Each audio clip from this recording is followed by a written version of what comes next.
ফের নস্টালজিক হতে চাইছেন অনেক মানুষ।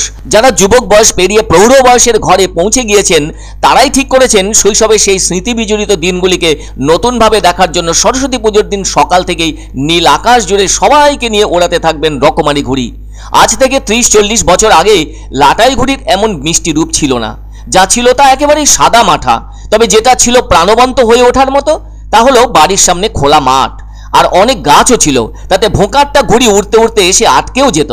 সেই ঘুড়ির পেছনে ছুট লাগিয়ে শেষে দম বের হওয়া অবস্থায় হতাশ হয়ে এক সময় থামতে হতো যখন ঘুড়িটা গাছের মাথায় আটকে যেত। আজ এত বছর পর বাড়ির সামনে সেই মাঠ হারিয়ে গেছে। সেই খোলা মাঠ এখন ইট সিমেন্টের ইমারত দিয়ে সাজানো। তবু এখনো জেগে ওঠে মনের ভেতরে সুতোয় মাঞ্জা দেওয়ার তোড়জোড় এবং সাবেকি ঘুড়ির ভোঁকারটা খেলা। তাই এবার আবার সরস্বতী পুজোর দিন দেখা যাবে শত শত রকমারি আকার আকৃতির ঘুড়িতে ভরে উঠছে নীল আকাশ। এমন দৃশ্য দেখতে হলে সোজা চলে আসতে হবে জলপাইগুড়ি শহরের জুবলি পার্ক সংলগ্ন তিস্তা নদীর খোলা প্রান্তরে।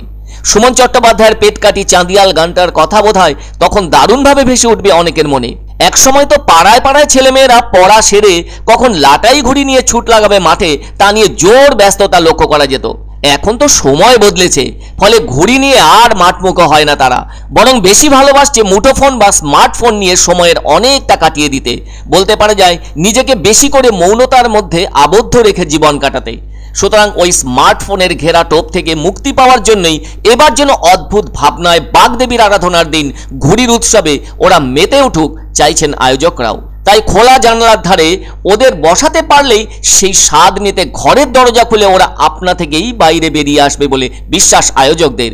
কেননা এই ঘুড়ি ওড়ানোর অনাবিল আনন্দ দিতে এগিয়ে এসেছে জলপাইগুড়ির একটি প্রকৃতিপ্রেমী সংস্থা। সেজন্য যেন তৈরি হচ্ছে রাশি রাশি কাগজের ঘুড়ি। স্থানীয় দুই ঘুড়ির কারিগর নিখিল বিশ্বাস ও নাথুরাম বাউল জানান ছোটবেলায় নিজের হাতে ঘুড়ি তৈরি করে উড়িয়েছেন তারা।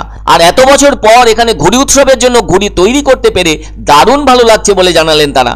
এ ব্যাপারে জলপাইগুড়ি প্রকৃতিপ্রেমী সংস্থার কনভেনার দীপাঞ্জন বক্সি বলেন, চাইনিজ মাঞ্জা ও প্লাস্টিকের মাঞ্জা সুতো তাদের ঘুড়ি উৎসবে নিষিদ্ধ।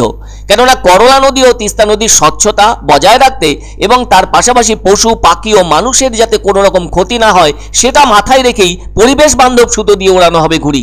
মোট 500 পিস ঘুড়ি এসেছে, আর তাতে আছে পেটকাটি, চাঁদিয়াল, মোমবাতি, বগ্গা, ময়ূরপঙ্খী, মুখ পোড়া, চাপরাস, চৌরঙ্গি ও বলমার মতো নামের চোখ জুড়োনো ঘুড়ি। এছাড়াও স্থানীয় বাসিন্দাদের হাতে তৈরি উড়োজাহাজ ঘুড়ি, চিল ঘুড়ি, বাক্স ঘুড়ি, জাপ ঘুড়ি ও ঢোল ঘুড়িও রয়েছে, যার উচ্চতা 5 ফুট ও চওড়া 2 ফুট। আর এসবই উড়বে জলপাইগুড়ির আকাশে। পশ্চিমবঙ্গের আকাশে ঘুড়ি ওড়ানোর সময় ধার্য আছে বিশ্বকর্মা পুজোর সময়। আবার ভারতের একটি জনপ্রিয় উৎসব হিসেবে মকর সংক্রান্তির সময়ও ঘুড়ি ওড়ানো হয়ে থাকে। বেশিরভাগ ঘুড়ির 3টি প্রধান উপাদান থাকে, যা কিনা ঘুড়ির বডি, তারপরে লাগাম এবং অপরটি হলো নিয়ন্ত্রণ লাইন। ঘুড়ি ওড়ানো নিয়ে একটি বিকল্প বিশ্বাস প্রস্তাব হিসেবে কাজ করে, তা হলো আকাশে উড়ে যাওয়া ঘুড়িগুলি শীতকালে বিশ্রাম নেওয়া দেবতাদের জন্য একটি জাগ্রত অ্যালার্ম হিসাবে কাজ করে থাকে। আবার ঘুড়িগুলি যেন উপরে স্বর্গে প্রবেশ করার সময় দেবতাদের ধন্যবাদ জ্ঞাপনের প্রতীক হিসেবেও কাজ করে থাকে।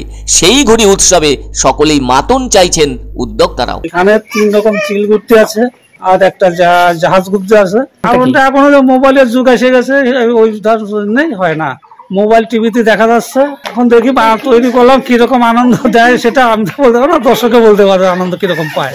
কারণ জলপাইগুড়ি শহরে একসময় প্রচুর ঘুড়ি উঠতো, আমরা ছোটবেলায় উড়িয়েছি। তারপরে এখন মোবাইলের যুগ বা ইন্টারনেটের যুগ, মানুষ হাতে ব্যস্ত থাকে। এখন এই জেনারেশনগুলো আর জানে না কাগজের ঘুড়ি বা এই ধরনের মাঞ্জা সুতো, যে কটন মাঞ্জা সুতো হয় যেগুলো টুর্নামেন্ট খেলা হয়, তো এই ব্যাপারগুলো জানে না। এই মানুষ যাতে ইন্সপায়ার হয়, আবার যাতে এই জিনিসটা সুন্দরভাবে শুরু হয়, কাগজের ঘুড়ি যাতে উড়ানো হয়, সেই জন্য আমাদের এই প্রচেষ্টা।